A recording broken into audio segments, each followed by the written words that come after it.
आदाब नाजरीन, खैर मकदम है आपका। आप देख रहे हैं जी सलाम। मैं हूं इमरान खान और इस वक्त लेकर हाजिर हैं हम कश्मीर एक्सप्रेस। आइए अपने जम्मू कश्मीर की खबरों का रुख करते हैं। शोपियान से अगवा किए गए पुलिस कांस्टेबल जावेद अहमद डार को दहशतगर्दों ने शहीद कर दिया।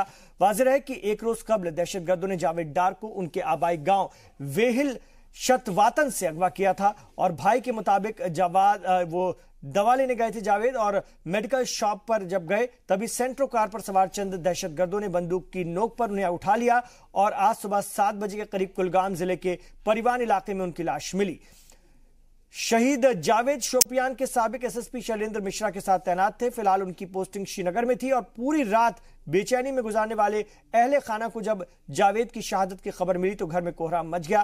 ताजियत और पुरसे के लिए लोगों की भीड़ लग गई। घर की खवातीन गम से निढाल हो गई। उन्हें संभालना काफी मुश्किल हो रहा था।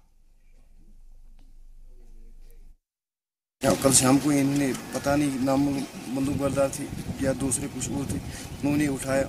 हमको इसके बारे में उसके बाद कोई इल्म नहीं है। तो ड्यूटी में थी, ड्यूटी से होके आए, फिर रात को तकरीबन 8:30 बजे, उसी 8:30 के बजे उन्होंने उठाया।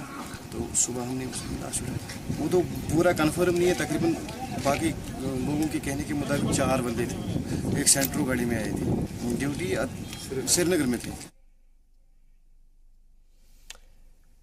इससे कबल शोपियान जिला पुलिस लाइन में शहीद जावेद को पुलिस एहलकारों और सीनियर अफसरान ने नम आंखों से खिराज अकीदत पेश की। खिराज अकीदत पेश करने के बाद तिरंगे में लिपटी जावेद की लाश को आखिर रस्मात की अदायगी के लिए उनके आबाई गांव भेज दिया गया, जहां पर उनकी नमाज जनाजा अदा की गई। जनाजे में सैकड़ों अफराद शामिल हुए। शहीद जवानों के जनाजे में मकामी लोगों की कसीर तादाद ये साबित करती है कि वो इस बात को समझने लगे हैं कि कत्ल और गारतगिरी ही इन दहशतगर्दों का मजहब है। नाम और निहाद जिहाद और आज़ादी के नाम पर लोगों को गुमराह करना और हुब्बुल वतन कश्मीरियों को निशाना बनाना ही उनका असल मकसद है। पुलिस ने इस मामले में अगवा और कत्ल का केस दर्ज करके मामले की तफ्तीश शुरू कर दी है। पुलिस ने पता लगाने की कोशिश की है कि किन वजूहात की बिना पर शहीद जावेद का अगवा किया गया था।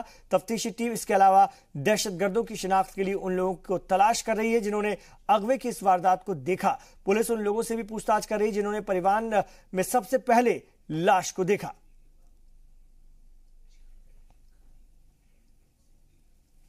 पुलिस कांस्टेबल जावेद डार के कत्ल की सभी ने पुरजोर अल्फाज में मजम्मत की है। साथ ही रियासत में लॉ एंड ऑर्डर की सूरत हाल पर तशवीश का भी इजहार किया है। नेशनल पैंथर्स पार्टी के सरबस्त भीम सिंह ने कहा कि पुलिस और आर्मी के जवानों पर हो रहे हमले खतरनाक ट्रेंड है। वहीं माहिर दिफा उदय भास्कर का कहना है कि जुनूबी कश्मीर में पनप रहे दहशतगर्दी के रुझान को सख्ती से कुचलने की जरूरत है। बीजेपी लीडर रविंद्र रैना ने कहा कि दहशतगर्द बौखलाहट का शिकार हो चुके हैं।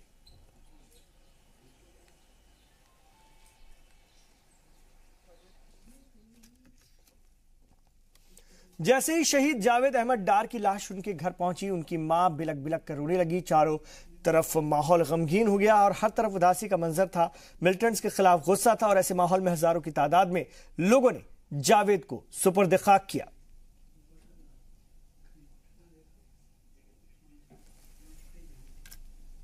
और आज मुल्क ने एक ऐसा बहादुर जवान खोया है। इससे पहले दहशतगर्दों ने किन किन बहादुर भारतीय कश्मीरियों की जान ली है, आपको दिखाते हैं।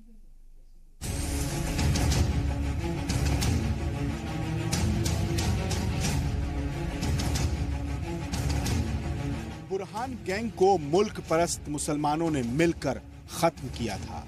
यही वजह है कि अब कश्मीर में दहशतगर्दों के निशाने पर वो मकामी लोग हैं जो आर्मी और पुलिस में शामिल होकर अपने मुल्क को दहशतगर्दी से छुटकारा दिलाना चाहें।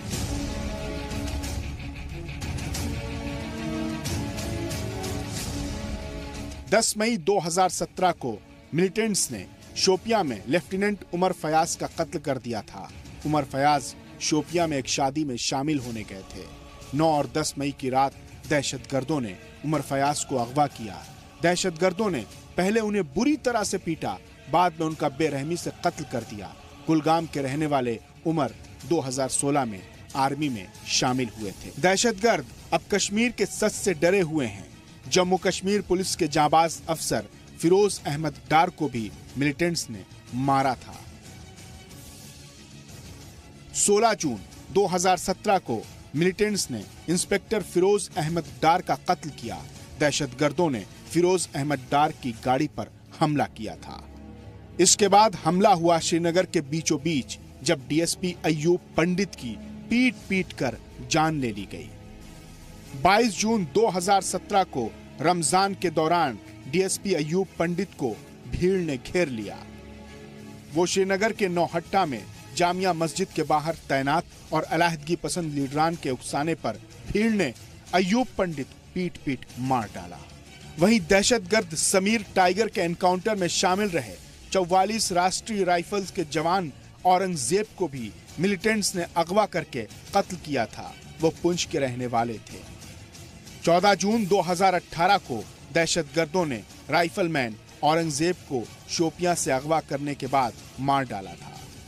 जब शहीद औरंगजेब को उनके घर पुंछ लाया गया, तब उनको खराज अकीदत पेश करने पहुंचे लोगों की भीड़ देखकर दहशतगर्द दहल उठे।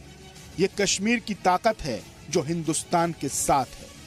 बदला चाहिए हमें पाकिस्तान से ही बदला चाहिए और उन मिलिटेंटों से ही बदला चाहिए हमें। मैं उन मिलिटेंटों को छोड़ूंगा नहीं, मारूंगा नहीं।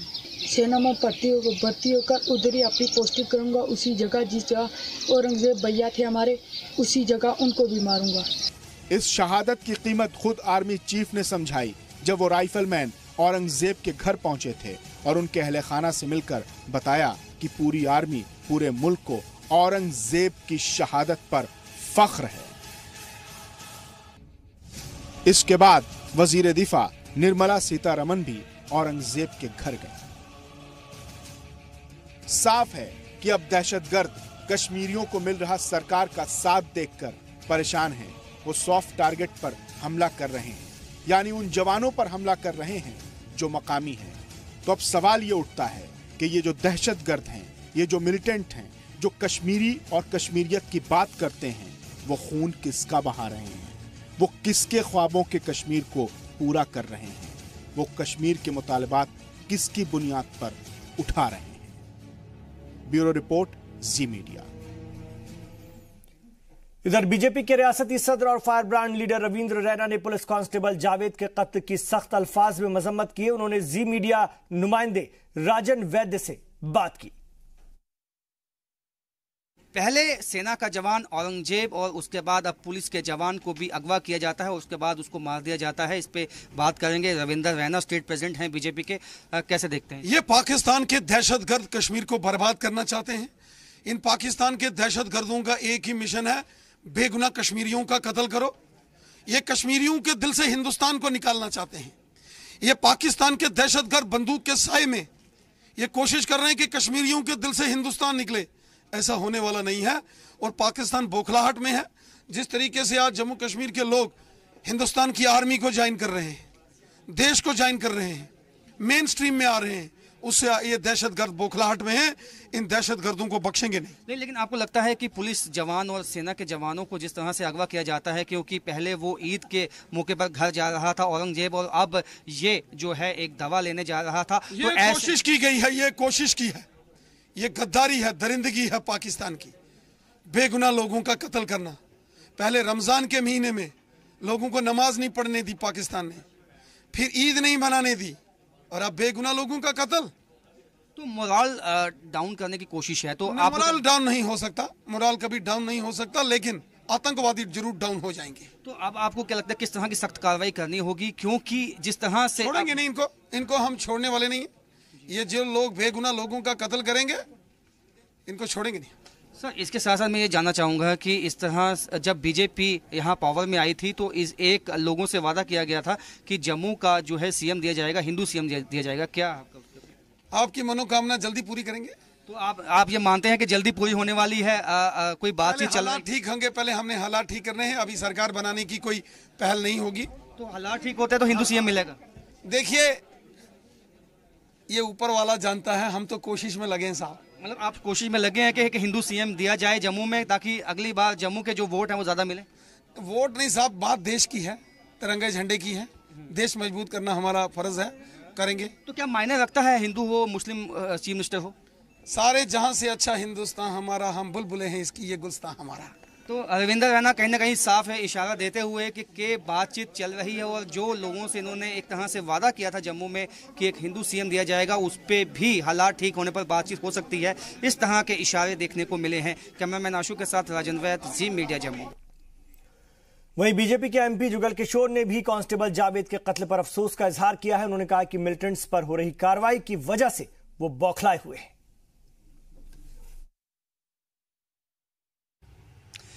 एक दफ़ा फिर मिलिटेंट्स जितनी भी तंजीमें हैं उनकी ये कोशिश है कि कश्मीर में हालात को ख़राब किया जाए। बीजेपी के सीनियर लीडर हैं और एमपी हैं जुगल किशोर हमारे साथ मौजूद हैं। सर, जैसे हाल ही में जवानों को जो है औरंगज़ेब हो, चाहे वो डार हो, पुलिस का जवान हो, उसको जो शहीद किया गया, आपको लगता है कहीं ना कहीं कोशिश यही है उनकी कि हालात एक दफ़ा फिर से ख़राब किया जाए? लेकिन हालांकि कश्मीर के काफ़ी लोग जो हैं अब वो उन्होंने भी इसकी मजम्मत की है कि इस तरह से एक पुलिस जवान को मारा गया। आप क्या कहेंगे? ऐसा देखिए, इसकी जितनी निंदा की जाए उतनी थोड़ी है। और दूसरा ये है कि जब से यहाँ पर गवर्नर राज आया है तब से ही बेल्ट फोर्सेस ने तेज़ी से अपना ऑपरेशन बढ़ाया है और सर्च ऑपरेशन भी हो रहे हैं और पकड़ दकड़ शुरू हुई है और मिलिटेंटों पर कड़ी से कड़ी कार्रवाई जो है वो की जा रही है। अब हताशा में वो दिखाना चाहते हैं कि भाई हम भी जहाँ पर हैं और हमारा कश्मीर में कोई रोल है, इसलिए उन्होंने कोई ना कोई इंसिडेंट करने का जो प्रयास वो कर रहे थे उसमें सफल हुए हैं। लेकिन हमारा ये मानना है कि ये जो बेल्ट फोर्सेस के जवान हैं, चाहे वो पुलिस के हैं, चाहे वो आर्मी के हैं, चाहे सीआरपी के हैं, इनकी सुरक्षा की ओर भी हमें ध्यान जो है वो देना होगा। और विशेष तौर पर जो हमारे लोकल जहाँ के नौजवान हैं, जब वो घर में छुट्टी पर आते हैं तो वेपन उनके साथ रहना चाहिए और ताकि वो अपनी सुरक्षा जो है वो खुद कर सकें। बिना वेपन के अगर वो कहीं निकलेंगे तो उन पर नज़र मिलिटेंटों की रहती है और ताकि कोई घटना ऐसी ना घटे, इसलिए सुरक्षा की दृष्टि से हमें और सजग जो है वो होना पड़ेगा। सर, ऐसा देखने में आया है जब भी कोई मिलिटेंट को अगर मारा जाता है सिक्योरिटी फोर्सेस की तरफ से, तमाम जो अलगाववादी नेता हैं या तमाम जो ऐसी ऑर्गेनाइजेशंस हैं कश्मीर में, वो उसकी मुखालफत करती हैं। लेकिन जब इस तरह के जवान जो देशभक्त लोग शहीद होते हैं तब उनकी बोलती बंद हो जाती है। बिल्कुल सही कहा आपने, ये आज की बात नहीं है, इनका रवैया पहले से ही ऐसा रहा है। और अब तो अच्छी बात यह है कि केंद्र सरकार ने मिलिटेंसी को कुचलने के लिए प्रदेश सरकार जो इस समय गवर्नर राज है, उनके जो अधिकारी हैं, उनके जो ऑफिसर्स हैं, उनको जो हिदायत दी है किसी किस्म की भी कोई नरमी जो है वो ना बरती जाए और इनके साथ सख्ती से निपटा जाए। और मुझे पूरी उम्मीद है कि आने वाले दिनों में मिलिटेंसी का सफाया होगा और जम्मू कश्मीर में अमन और शांति जो है वो बहाल होगी। मिलिटेंसी का सफाया ये कई बार जो है बीजेपी की ओर से कहा गया। राजनाथ सिंह जो है वो सिक्योरिटी रिव्यू मीटिंग लेते हैं, लेकिन उसके बाद जो है इस तरह की जो वारदात को अंजाम दिया जाता है, कहीं ना कहीं जो मिलिटेंट हैं वो अपना मैसेज देना चाहते हैं कि हम जो है हम सुधरेंगे नहीं। तो सुधारना कब है उनको? ऐसे देखिए, कल भी राजनाथ सिंह जी जहां पर आए थे और ऐसे पहले गृह मंत्री हैं देश के जो बार बार जम्मू कश्मीर में आते हैं, चाहे वो एडमिनिस्ट्रेशन के साथ बैठना हो, चाहे बॉर्डर पर जाना हो, जहाँ की सुरक्षा की दृष्टि से आगे कुछ कदम उठाने, तो उस पर वो गंभीरता से लेते हैं। आज भी उन्होंने कल जो बैठक हुई है गवर्नर के साथ, उसमें अभी आप देखेंगे 2 दिन के बाद कुछ परिणाम उसके सामने आएंगे। और मुझे पूरी उम्मीद है कि जिस तरह से अब शिकंजा जो है मिलिटेंटों पर कसा गया है, अब वो दिन दूर नहीं है कि कश्मीर से मिलिटेंसी जो है वो खत्म होगी और मिलिटेंट जो है। आपको लगता है कहीं ना कहीं ये वही फ्रस्ट्रेशन है जो शिकंजा कसा गया है? बिल्कुल, इसमें कोई दो राय नहीं है। अब पकड़ दकड़ जो शुरू है उससे हताश और निराश होकर इन्होंने ये एक रवैया अपनाया है, लेकिन हमारा पूरा प्रयास रहेगा कि ये अपनी साजिशों में सफल ना हो। और कश्मीर में कत्ल एक आम बात है, लेकिन आज जिस हमले की खबर वादी से आई वो आम नहीं है इसलिए कि हम जन्नत कह रहे हैं। जी हां, हम कह रहे हैं जन्नत। और हमलावर नाम नेहाद मुसलमान। मिलिटेंट क्या चाहते हैं? कश्मीरियों की ठेकेदारी के नाम पर जगह जगह हमला करने वाले कश्मीरियों को ही निशाना बनाकर क्या साबित करना चाहते हैं, ये बड़ा सवाल है।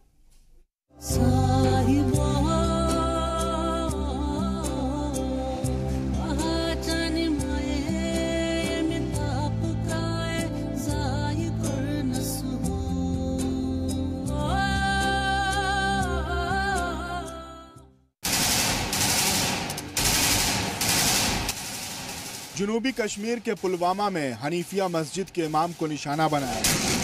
नामालूम हमलावरों ने मौलवी मोहम्मद अशरफ को गोलियों से छलनी कर दिया, जिसके बाद उन्हें अस्पताल में भर्ती कराया है। अभी भी हालत सीरियस है।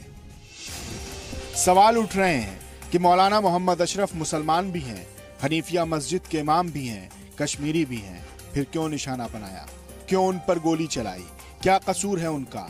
यही कि वो अमन चाहते हैं, तरक्की चाहते हैं, कश्मीरी नौजवानों की तालीम के लिए काम कर रहे हैं और साथ ही साथ पैगाम सूफियत को वादी में आम कर रहे हैं। जो कि एक तकरीबन गरीब फैमिली से बिलोंग करते हैं, तो कई सालों से बच्चों की तालीम की बहबूदी के बारे में बहुत सारा काम कर रहे हैं। अपना एक इदारा चला रहे हैं, चाहे अपना गांव हो उसकी बहबूदी के लिए, चाहे बाहर के इलाके के बच्चे हो उनकी तालीम के बारे में। तकरीबन हर एक बच्चे के बारे में इनकी राय सही थी। ये बच्चों का तालीमी मियार बढ़ाना चाहते थे कि बच्चे अच्छी तालीम हासिल करें। जैसे इनके घर के बच्चे ये दूसरी बिल्कुल एक समान उन बच्चों को मानता था। जैसे इसके अपने 2-3 बच्चे छोटे छोटे बच्चे हैं, बिल्कुल 60% उसी तरीके से दूसरे बच्चों को भी तालीम देने चाहते थे। तो सुन लो कश्मीर में अमन के दुश्मनों, कश्मीर और कश्मीरियत के दुश्मन हो तुमको किसी मजलूम से कोई हमदर्दी नहीं है, किसी बेवा किसी मासूम का कोई ख्याल नहीं। तुम्हें जलते हुए कश्मीर पर जरा भी तरस नहीं आता। तुम धोखेबाज और गद्दार हो, लेकिन ये भी जान लो कश्मीर के गद्दारों कि तुम अपने मकसद में कभी कामयाब नहीं होगे, क्योंकि वादी की गोद में एक नहीं बल्कि बहुत से मौलवी मोहम्मद अशरफ ठोकर परवान चढ़ रहे हैं। ब्यूरो रिपोर्ट, जी सलाम। जम्मू कश्मीर में सरकार गिरने के बाद महबूबा मुफ्ती की पीपल्स डेमोक्रेटिक फ्रंट में बागियों की तादाद बढ़ती जा रही है। बारामूला के एमएलए जावेद हसन बेग ने भी बगावती तेवर दिखाते हुए कहा कि पार्टी अपने एमएलए का लिहाज नहीं कर रही है, हारने वाले लोग पीडीपी को चला रहे हैं। रिपोर्ट के मुताबिक उन्होंने कहा कि लीडरशिप एमएलएस को तवज्जो ही नहीं देती है और इस पार्टी के लिए मैंने अपने 20 साल बर्बाद कर दिए। पहले भी पीडीपी के 4 एमएलए पार्टी के खिलाफ बयान दे चुके हैं। हाल ही में एमएलए अब्दुल मजीद पडार ने कहा था कि वो पार्टी से खुश नहीं है। उनसे पहले अब्बास अहमद, आबिद अंसारी और इमरान अंसारी पार्टी से नाराजगी जाहिर कर चुके हैं। बेग की जानिब से इस तरह का बयान दिए जाने के बाद अब बगावत करने वाले लीडरों की तादाद 5 हो गई है। आपने हसीब द्राबू जैसे आदमी को, जो आर्किटेक्ट था इसका एजेंडा फाइनेंस का, आपने उसको निकाल दिया। आपने अब्दुल हक खान को निकाल दिया जो 2016 के एजिटेशन में घर से घर जा रहा था। आपने बिशारत बुखारी जैसे आदमी के पर काट के रख दिए जो आपको एक एसेट था इसमें कैबिनेट में। आपने अल्ताफ बुखारी साहब जैसे आदमी को, जिसने पार्टी चलाई, पूरी पार्टी चलाई, उसने पूरे अखराजात पार्टी के उसने बर्दाश्त किए, 1 साल आपने उसको रख दिया कैबिनेट से बाहर। तो आपने जो फैसले किए हैं जरा इन पर गौर तो करें। मैं अपनी बात नहीं करता हूं, आप देखें आपने जो सियासी फैसले किए हैं कि किन लोगों को कैबिनेट में रखना है, किन को मिनिस्टर ऑफ स्टेट बनाना है, यह आपका फैसला सार आंखों पर। डिलीवरी क्या है ग्राउंड पर, हुआ क्या ग्राउंड पर? इधर जम्मू कश्मीर में एक बार फिर सरकार बनाने की हलचल तेज हो गई है। पहले भारतीय जनता पार्टी के लीडर राम माधव ने रियासत के साबिक वजीर सज्जाद लोन से मुलाकात की और उसके बाद पीडीपी के एमएलए ने अपनी पार्टी के खिलाफ बयानबाजी की। अब यह मामला दारुल हुकूमत दिल्ली आ पहुंचा है और जराये के मुताबिक पीडीपी बीजेपी सरकार में कैबिनेट से निकाले गए लीडर हसीब द्राबू ने जुमेरात की शाम दिल्ली में सज्जाद लोन से मुलाकात की। इस मुलाकात के लिए हसीब द्राबू खासतौर पर मुंबई से आए और सज्जाद लोन से रियासत की सियासी हलचल पर बात की। जराये के मुताबिक मीटिंग में यासिर रेशी, इमरान अंसारी भी मौजूद थे। और जम्मू कश्मीर में बड़ा सियासी उलटफेर देखने को मिल सकता है। दरअसल जराये के मुताबिक बीजेपी ने सरकार बनाने की कवायद तेज कर दी है और अमरनाथ यात्रा के बाद बीजेपी रियासत में खुद की सरकार बनाने की कोशिश कर सकती है। चर्चा यह भी है कि रियासत का सीएम कोई हिंदू भी हो सकता है।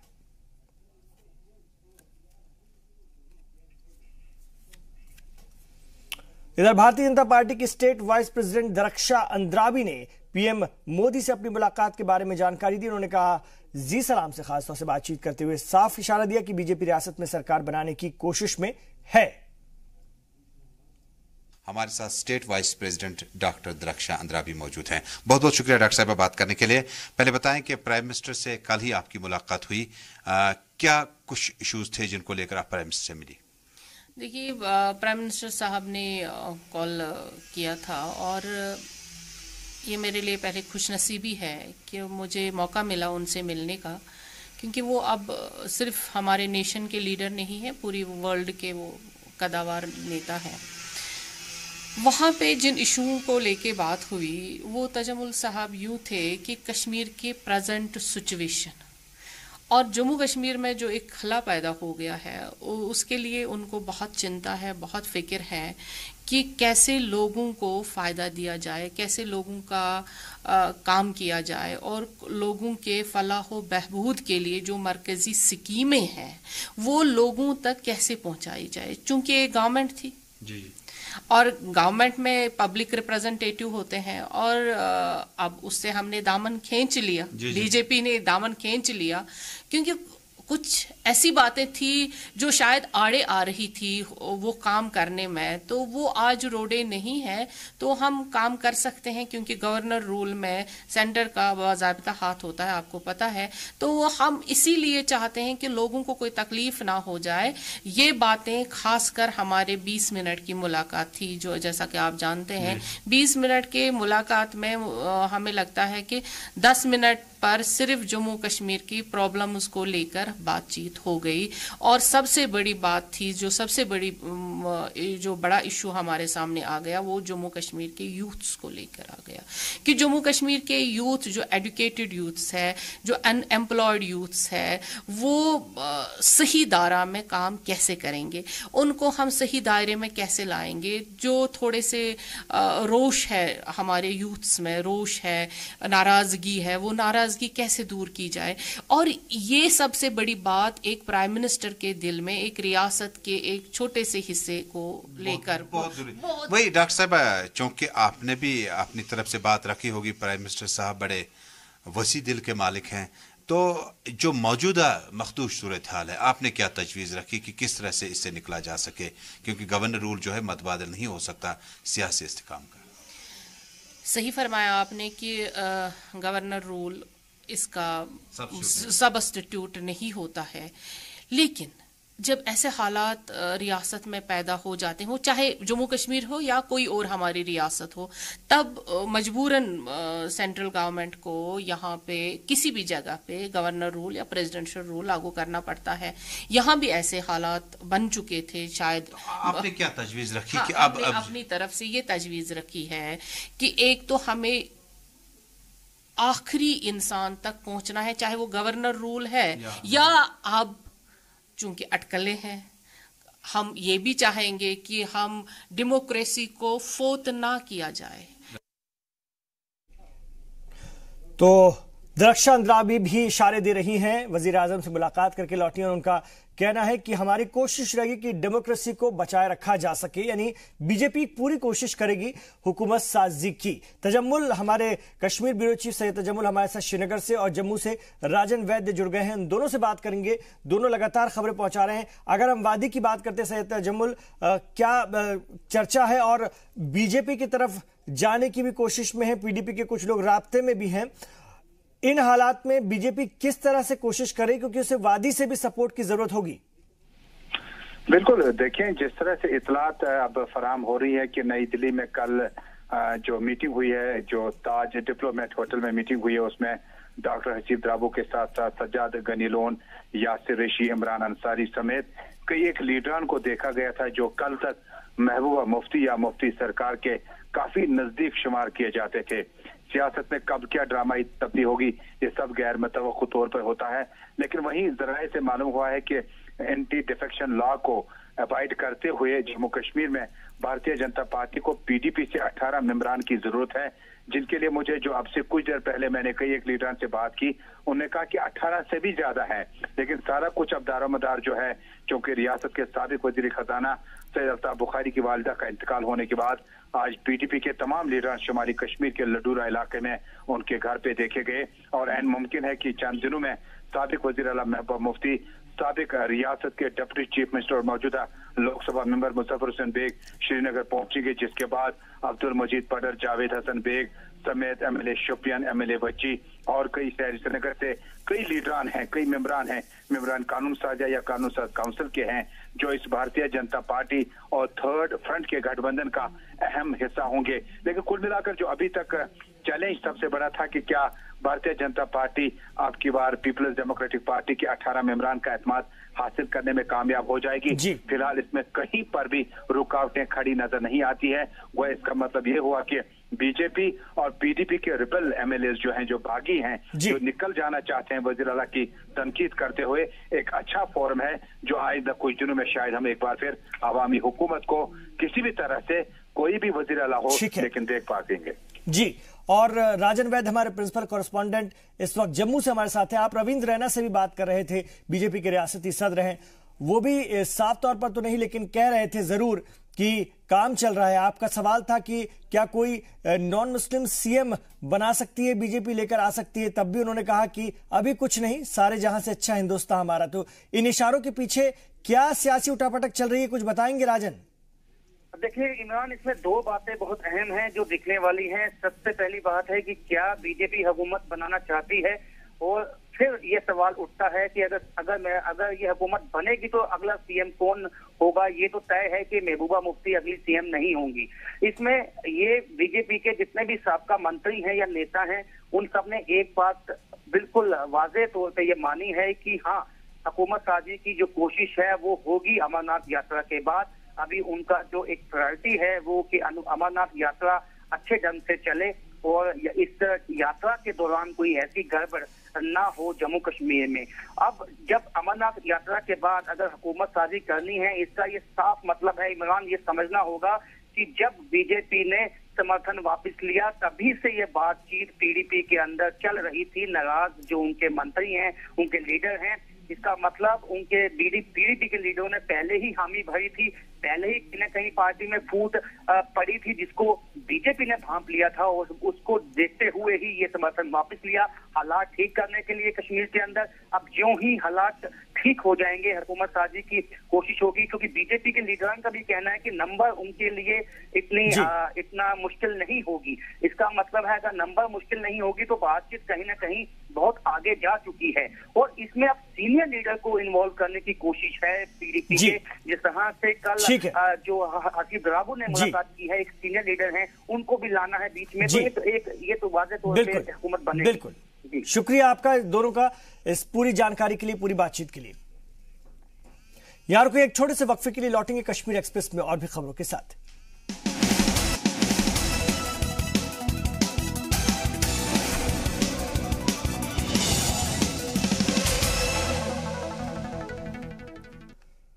आप देख रहे हैं इस वक्त कश्मीर एक्सप्रेस। मुल्क मुखालिफ कार्रवाइयों की पादाश में गिरफ्तार दुख्तरान मिल्लत की सदर आसिया अंद्राबी को श्रीनगर सेंट्रल जेल से दिल्ली शिफ्ट किया जा रहा है। आसिया के अलावा अलहदगी पसंद तंजीम से वाबस्ता 2 और कारकुनों को भी दिल्ली शिफ्ट किया जा रहा है। पुलिस जराये के मुताबिक एनआईए की टीम इन तीनों को सेंट्रल जेल से सीधे श्रीनगर इंटरनेशनल एयरपोर्ट लेकर गई। जराये के मुताबिक तीनों को पटियाला हाउस कोर्ट में पेश किया जाएगा। मामले की तफ्तीश के लिए एनआईए हिरासत की मुद्दत बढ़ाने के लिए अपील करेगी। एनआईए ने तीनों के खिलाफ सेडिशन का चार्ज लगाया हुआ है। उधर मुश्तरका मुजाहमती क़यादत ने इस फैसले के खिलाफ बंद का ऐलान किया है।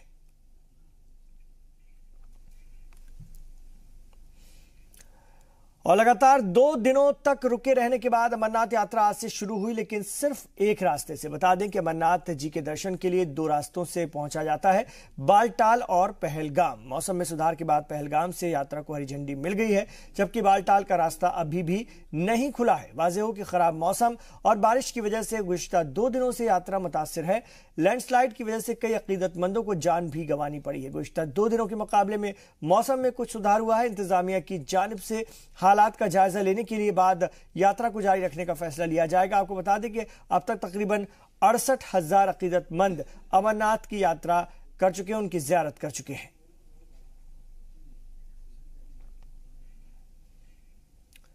लेकिन जम्मू से यात्री आज दूसरे दिन भी आगे नहीं बढ़ पाए। यात्रा में पड़े खलल के सबब जम्मू में ज़ायरीन की तादाद में खासा इजाफा हो चुका है, जिसकी वजह से बेस कैंप में अकीदतमंदों को परेशानी का सामना करना पड़ रहा है। कैंप में जगह की किल्लत के सबब बड़ी तादाद में अकीदतमंदों को खुले आसमान के नीचे ही रहना पड़ रहा है। यात्रा शुरू न होने और कैंप में जगह की कमी की वजह से अकीदतमंदों की नाराजगी बढ़ती जा रही है। खाने पीने से लेकर बिजली का सही इंतजाम न होने पर लोगों ने इंतजामिया के खिलाफ सख्त नाराजगी का इजहार किया है। ऐसा है, ऊपर वो कल परसों बारिश हो गई, इसकी वजह से यात्रा रुक गई है। इसकी वजह से ये गाड़ी यात्रियों को ऊपर जाने नहीं दे रहे हैं। इसकी वजह से थोड़ा हमारे इधर यात्रियों है, वो हमारे भाई साथ में हमारे बहुत गाड़ी है, तो इसको खाने का प्रॉब्लम आया, पानी का प्रॉब्लम आया थोड़ा, तो उतना ये नहीं है, तभी भी सपोर्ट हो रहा है, वैसा कुछ नहीं है, कहते थोड़ा दिक्कत आ रही है। मतलब यात्री क्या करेंगे, परेशान, जो व्यवस्था नहीं होगी तो वो लोग यहाँ नहीं रुक पाएंगे ना। अब आगे बोले बारिश हुई नहीं हुई हमको तो पता नहीं, पर हमारे यहाँ तो व्यवस्था होनी चाहिए। हम जो आए हैं यहाँ तो व्यवस्था, कुछ सोने का नहीं, कुछ बैठने का। देखो आप, धूप पड़ रही है, सारी पब्लिक परेशान है। ये धूप की जगह धूप है, पानी की दिक्कत है, रुकने के लिए जगह नहीं है, यात्री लोग परेशान है। यहाँ पे सब रास्ता बंद है करके अंदर बुला लिया ना, रास्ता बंद करके यहाँ बोल रहे हैं, तो किसे हम आगे नहीं जाने दे, या तो फिर हमको पीछे ही रहने देते, तो हम आगे आते ही नहीं, यहाँ धूप में तपते नहीं। यहाँ पे ना लेट की परेशानी, यहाँ बाथरूम की परेशानी, पानी की परेशानी, यहाँ पे कुछ भी लाइट भी नहीं है। हम रात में खाना खाया तो अंधेरे में खाया। मेरा नाम सोनम, मैं लुधियाना से। इतने परेशान हो रहे हैं, यहाँ पे वॉशरूम भी जा रहे तो 10-20 रुपए ले रहे हैं, कुछ खाने की नहीं है, कुछ पीने के लिए नहीं, पानी भी इतनी दूर से लेने जाना पड़ता है, और नेरे में लेडीज परेशान हो रही है यहाँ पे। और मौसम की खराबी की वजह से कुछ अमरनाथ यात्री ऐसे भी हैं जो कि बिना दर्शन किए लौट रहे हैं। बालटाल कैंप से अमरनाथ यात्रियों के कई ऐसे ग्रुप हैं जो बिना बाबा बर्फानी के दर्शन किए ही लौटने लगे हैं। बाबा के दर्शन नहीं हो पाए हैं क्योंकि लैंडस्लाइड हो गया है, तो कई लोग ऊपर फंसे हुए, और आज की तारीख में वो हेलीकॉप्टर वाले ऊपर से उनको रेस्क्यू करके नीचे ला रहे हैं। तो आगे हमारा तो दर्शन नहीं हुआ है, मगर बाकी लोग जो जाए यात्रा पे, उनका अच्छी तरह से भगवान उनको अच्छी यात्रा कराए, हमारे यही ऊपर वाले से प्रार्थना है। जो टेंट वाले और आर्मी का अरेंजमेंट सब अच्छा था वहाँ पे, लैंडस्लाइडिंग के वजह के कारण सबको नहीं जाने दिया है। तो बाकी हम दुआ करते हैं जो बाकी वाले आए वो अच्छी तरह दर्शन करके वापस आए। आज मौसम पहली बार खुला है, और हम तो भगवान भोले से यही प्रार्थना करते हैं कि मौसम साफ है, ताकि जो श्रद्धालुओं को परेशानी हो रही है, बालटाल वाला और पहलगाम वाला रास्ता लगातार बार खुल रहा है, बार बंद हो रहा है, तो लगातार खुला रहे, लोगों की यात्रा सफल रहे और भोले बर्फानी के दर्शन कर पाएँ लोग। इधर जम्मू कश्मीर के बालटाल रास्ते पर अमरनाथ यात्रा 4 दिन के लिए रोक दी गई है। 4 दिन बाद एक बार फिर रेस्क्यू और रिव्यू किया जाएगा, जिसके बाद इस मार्ग पर अमरनाथ यात्रा को शुरू करने पर फैसला लिया जा सकता है।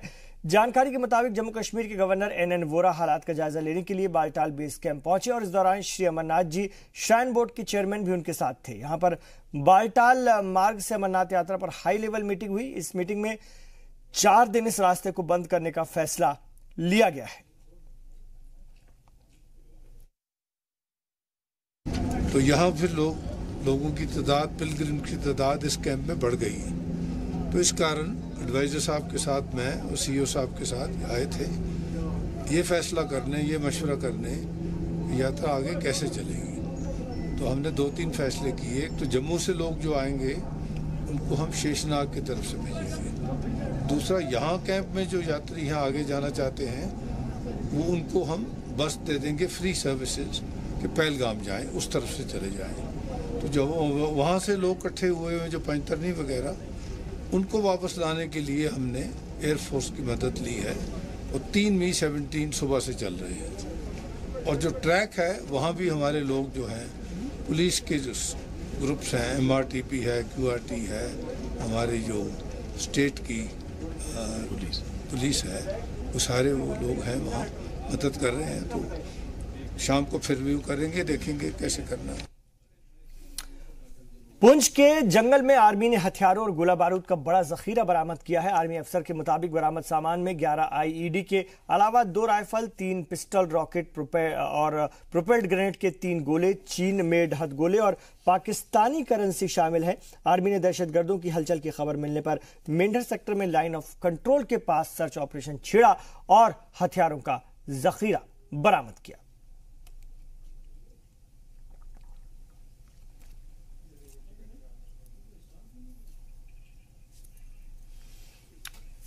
इधर भदरवा में गॉड सुपर टैलेंट के दूसरे सीजन का आगाज हुआ। इस मौके पर सिंगिंग और डांसिंग में दिलचस्पी रखने वाले बच्चों ने खासतौर से बढ़ चढ़कर नौजवानों ने भी हिस्सा लिया। पहले सीजन की तरह इस बार भी एक से बढ़कर एक गुलकारों ने अपनी गायकी का लोहा मनवाया। ऑर्गेनाइजर्स की माने तो इस तरह के मुकाबले उन टैलेंटेड बच्चों को प्लेटफॉर्म मुहैया करवाते हैं जिसमें फनकारी तो है लेकिन उन्हें अपना टैलेंट दिखाने का मौका नहीं मिल पा रहा है। वो इस मौके का फायदा उठाकर बॉलीवुड तक झंडे गाड़ सकते हैं।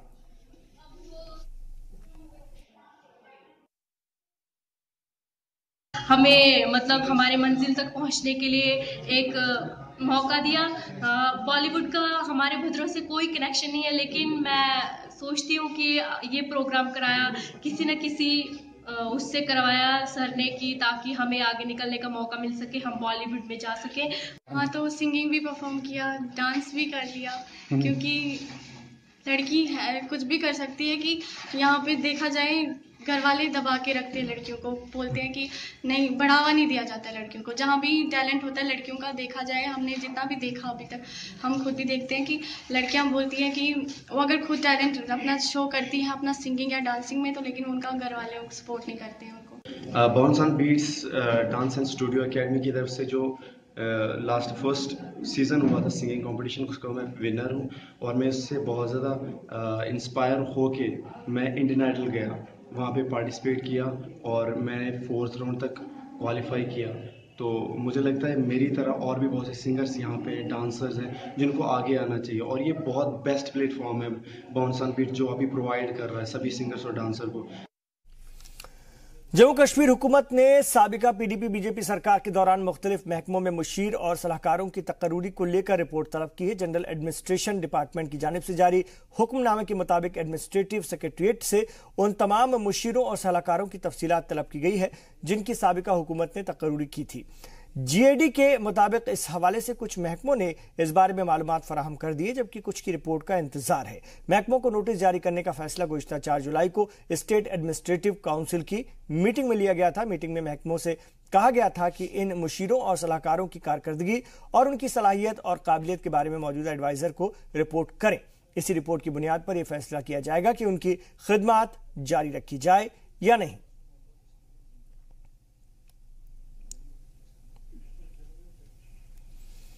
और श्रीनगर नातीपुरा फ्लाईओवर के दूसरे फेज का काम आइंदा 20 दिनों में मुकम्मल कर लिया जाएगा। जी सलाम से बात करते हुए प्रोजेक्ट से जुड़े सीनियर कंसल्टेंट गगनदीप सिंह ने कहा कि जल्द ही फ्लाईओवर आवाम के लिए खोल दिया जाएगा। प्रोजेक्ट की ताखीर के लिए उन्होंने संगबारी और खराब मौसम को जिम्मेदार ठहराया है। वाज़ेह कि फेज 1 मुकम्मल होने के बाद साबिक वजीर आला ने इसका इफ्तिताह किया था।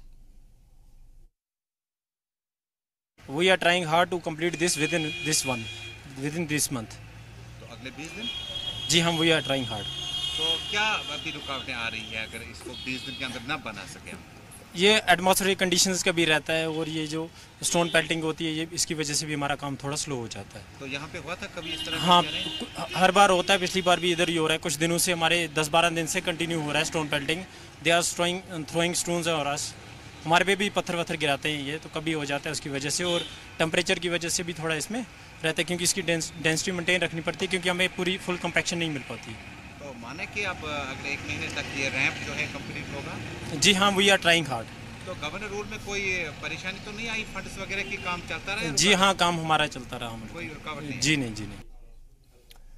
पुंछ जिले में मंडी तहसील के गांव डन्ना में बिजली महकमे की लापरवाही के चलते लोगों की जान जोखिम में रहती है। पूरे गांव में बिजली के तार पेड़ों को टच कर रहे हैं। पोल की कमी के चलते ज्यादातर तार पेड़ों के सहारे पहुंचाए गए जिसके चलते करंट फैलने का डर लगा रहता है। बरसात में खासतौर से पेड़ों पर करंट फैल जाता है। गांव के लोग खौफ के साए में जीने को मजबूर हैं। मकामी लोग कई बार बिजली महकमे के अधिकारियों से अफसरान से इस मामले की शिकायत कर चुके हैं लेकिन कोई सुनवाई नहीं की जा रही है। गांव के लोगों ने एक बार फिर बिजली महकमे के मामले में इस आगे बढ़ते हुए कहा कि पोल लगाएं और पेड़ों से तारों को हटाएं। किराया महीने तो महीने मारा करूँ 800 रुपये लेंगे वे कल तो ले गए 1 महीने हो गया, बिजली है ही नहीं, वह बूटेंगे ऊपर ही टंगी उतार रहे, कदे को बच्चों मार जाए, कोई इंसान मार जाए, कौन जिम्मेवार है इस चीज़ को। जो मुलाजिम है वो आते ही नहीं और तारें बिल्कुल आई नहीं है, बूटों के साथ बांधी हुई हैं, खंबे नहीं है, तो प्रॉब्लम बहुत है। लैंडमैन कोई आता ही नहीं है, 2 दिन लाइट आती है, 4 दिन आती नहीं है। पेड़ों पे बांधी हुई है। इसके अलावा हमारे एक ट्रांसफार्मर है इधर इस वार्ड नंबर 3 में आया है, वो 13 साल से बांधे पड़ा हुआ है यहाँ पे, उसमें कोई लेन में नहीं आ रहा, कोई कुछ नहीं, कोई अफसर नहीं आ रहा। हम जिसके पास जाते हैं वो कहते हैं हमने लगा दी, हम ये कर दे, सर जी कोई नहीं आता है। इधर हमारे बिजली की बहुत हालत खराब है। जम्मू शहर का सरवाल इलाका मकामी इंतजामिया की सुस्ती और नाअहली के सबब बुनियादी सहूलियात से महरूम है। बुलंद दावों के बावजूद इलाके में न तो पानी निकासी का बेहतर इंतजाम है और न ही यहां पर सड़कें दुरुस्त हो पा रही हैं। ये सिर्फ सरवाल का ही मामला नहीं बल्कि जम्मू शहर में ऐसे कई इलाके हैं जो सड़क, पानी और जैसी जो बेसिक सुविधाएं हैं, बुनियादी सुविधाएं, उनसे परेशान हैं। हालांकि ऐसा नहीं है कि सड़कों की मरम्मत नहीं होती है, लेकिन वो इस तरह होती है कि साल 2 साल बाद दोबारा रिपेयरिंग की जरूरत पड़ जाती है। मकामी लोगों का कहना है कि कमीशन के चक्कर में खराब क्वालिटी के सामान इस्तेमाल किए जाते हैं। गवर्नर राज से लोगों को उम्मीद है कि कम से कम बुनियादी सहूलियात मिलने में आसानी होगी। बुरी हालत है, गाड़ियां गिर जाती हैं, एक्सीडेंट हो जाते हैं। अब सरकार तो कोई है नहीं, गवर्नर साहब से एक ही रिक्वेस्ट करते हैं कि ये सड़कों की हालत देखिए आप और इनको कुछ मरम्मत वगैरह करवाइए, कुछ सड़कों को ठीक करवाइए। रोज डेली कोई ना कोई 2-4 एक्सीडेंट होते हैं, 2-4 बेचारे बच्चे हॉस्पिटल में पहुंचे होते हैं। इतनी बुरी हालत है, इस कंडीशन है। यही सड़क नहीं है, पूरी नीचे सरवाल लक्ष्मी नगर से लेकर और पूरा विकास नगर तक यही हालत है सड़क। आ जाएंगे, कल आएंगे, नापने के लिए आ जाते हैं, बनाते हैं। कोई कल भी इतना बारिश है, दुकान अंदर इतना पानी गया कोई हिसाब नहीं। फिर भाई घोड़े वालों को बोलते हैं, वो बजरी डालते हैं, वो उसे काम चलता है। मिनिस्टरों को सभी को बोल दिया, आज गवर्नर साहब का राज है, उनको बोलते हैं करो इसको ठीक जैसे भी है। 4 साल हो गए ये नाली बांधा है और ये रोड पड़ी थी 2 साल पहले और 6 महीने बाद ही तोड़ दी उन्होंने, सीवरेज वालों ने। पूरी नई रोड थी, अभी तक इस रोड बनने का कोई अभी तक कोई तारीख नहीं है। हम बहुत दुखी हो चुके हैं और हमारी दुकान में धूल मिट्टी आती रहती है, क्योंकि हमारी पनीर की दुकान है, हमें हाइजीनिक रहना पड़ता है, बार बार साफ करना पड़ता है। हमारे पास इतनी धूल मिट्टी, हम क्या बताएं।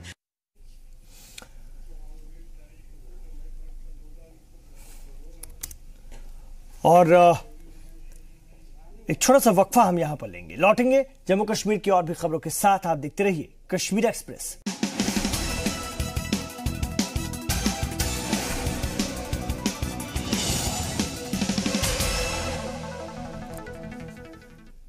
आप देख रहे हैं कश्मीर एक्सप्रेस। ब्रेक के बाद खैर मकदम है आपका। कुलगाम में 2 लड़कों के डूबने से मौत की बात सामने आ रही है। 14 साला इशाक अहमद और 17 साला तालिब हुसैन डूबे हैं। काजी गुंड के रहने वाले थे दोनों। तो बड़ी खबर इस वक्त की आ रही है कुलगाम से, जहां पर 2 लड़कों की डूबने से मौत हो गई है। 14 साला इशाक अहमद और 17 साला तालिब हुसैन डूब गए हैं। काजी गुंड के रहने वाले थे ये दोनों।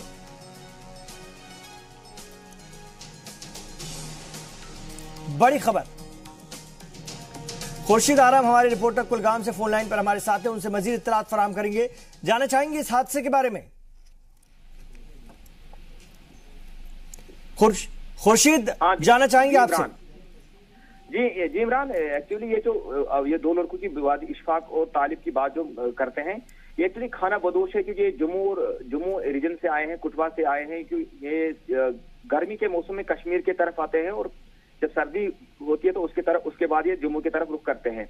रही बात इन दो बच्चों का किस तरीके से इनका हादसा हुआ, ये खेलते खेलते दरिया के किनारे पहुंच गए। इन्होंने नहाने गए दरिया में, तो नहाते ही अचानक इनको पानी अपने साथ डुबो के ले गया। तो जो ही इनकी लाश इनके घर वालों तक पहुंची, तो पूरी जो बस्ती है, गुजर कम्युनिटी के नहीं बल्कि पूरी जो वहाँ पे मुकामी लोग भी जो हैं, तो सभी लोगों के आंख नम हुए। और क्योंकि अभी 14 और 17 साल के 2 इशफाक और तालिब की लाश जब पहुंची वहां कोहराम मच गया। जी बिल्कुल, डूबने से इनकी जान गई है। शुक्रिया आपका इस पूरी जानकारी के लिए कुलगाम से। तो कुलगाम में 2 लड़कों की डूबने से मौत। ब्रेकिंग न्यूज, बड़ी खबर। और आपको ये बता दें कि ये लोग नदी में गए थे, जहां पर काजीगुंड के रहने वाले बताए जा रहे हैं। और जम्मू में नगरोटा के जगती इलाके में पुलिस पब्लिक मीटिंग का एहतमाम किया गया। पुलिस और पब्लिक के बीच बेहतर तालमेल के मकसद से मुनक्किद की गई इस मीटिंग में लोगों ने एसपी रूरल से मुलाकात की, इलाके में नशा, जानवरों की स्मगलिंग और छेड़छाड़ जैसी परेशानियों के बारे में जानकारी दी। एसपी रूरल ने लोगों की परेशानियों को सुना और उन्हें हल करने का यकीन भी दिलाया। तो मकामी लोगों से भी इलाके में क्राइम पर लगाम कसने के लिए पुलिस का साथ देने की बात कही। किसी भी तरह के क्राइम की जानकारी पुलिस को देने को कहा गया है। साथ ही इस मौके पर एसपी रूरल के अलावा एसपी, एसडीओपी, एसएचओ समेत कई पुलिस के आला अफसरान मौजूद थे।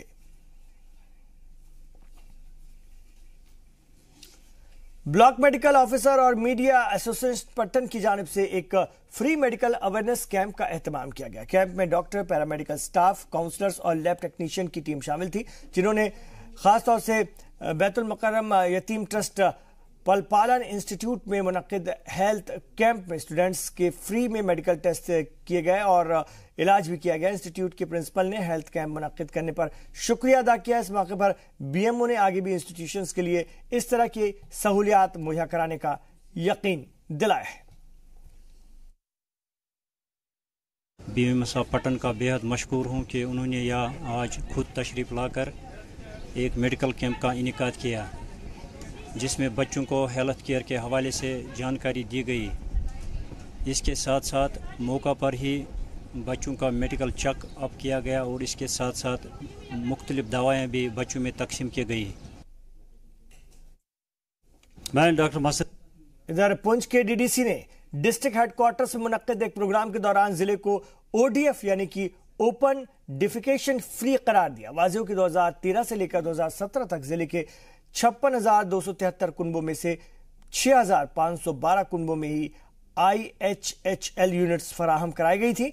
डीपीओ मुजाहिर हुसैन ने बताया कि ये जानकारी बहुत अहम है। उन्होंने कहा कि गुज़िश्ता 6 महीनों में जिला इंतजामिया के अहदेदारों ने जमकर मेहनत की है और जिले को ओडीएफ फेहरिस्त में शामिल कराने के लिए दिन रात एक कर दिया, जिसका नतीजा सबके सामने है। वाज़ेह है कि इस साल पहले 6 महीनों में कुल 25,665 कुनबों में IHHL यूनिट फराहम करा दी गई थी।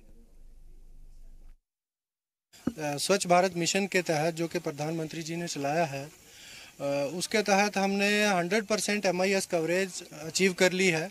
यानी कि हमारा डिस्ट्रिक्ट जो है वो ओपन डेफिकेशन फ्री हो गया है, ODF हो गया है। यानी कि जिसको अगर हम हिंदी में कहें तो स्वच्छ से आज़ादी है, पूरे डिस्ट्रिक्ट को मिल गई है। हमने इसके लिए बहुत ज़्यादा एफर्ट्स किए हैं, बहुत ज़्यादा हमारे टीम्स ने, हमारे BDO हजरात ने और हमारे VLWs, GRS सभी ने बहुत अच्छा काम किया है। उन्होंने रमज़ान के महीने में और यहाँ की डिस्ट्रिक्ट की टोपोग्राफी बहुत डिफ़िकल्ट टेरेन है, डिस्पाइट दैट उन्होंने बहुत अच्छा काम किया है। Islamic university of science and technology Awantipora की जानिब से 3D प्रिंटिंग वर्कशॉप का एहतमाम किया गया, जिसमें कि वैली के अलग अलग यूनिवर्सिटीज़ के इंजीनियर्स ने हिस्सा लिया। जो इंजीनियरिंग के स्टूडेंट्स हैं वो भी इसमें शामिल हुए। इस वर्कशॉप में स्टूडेंट्स ने लैपटॉप और प्रोजेक्टर पर नई टेक्नोलॉजी से 3D प्रिंटिंग करना सीखा। इस मौके पर एक्सपर्ट्स का कहना था कि इस तरह की टेक्निक सोसाइटी को तरह तरह की परेशानियां हल करने में करामद होंगी। वर्कशॉप में स्टूडेंट्स को डिजाइन और प्रिंट करने के तरीकों को बताया गया। वर्कशॉप में हिस्सा लेने वाले स्टूडेंट्स ने खुशी जाहिर की और वर्कशॉप का एहतमाम कराने के लिए यूनिवर्सिटी अथॉरिटी का शुक्रिया अदा किया।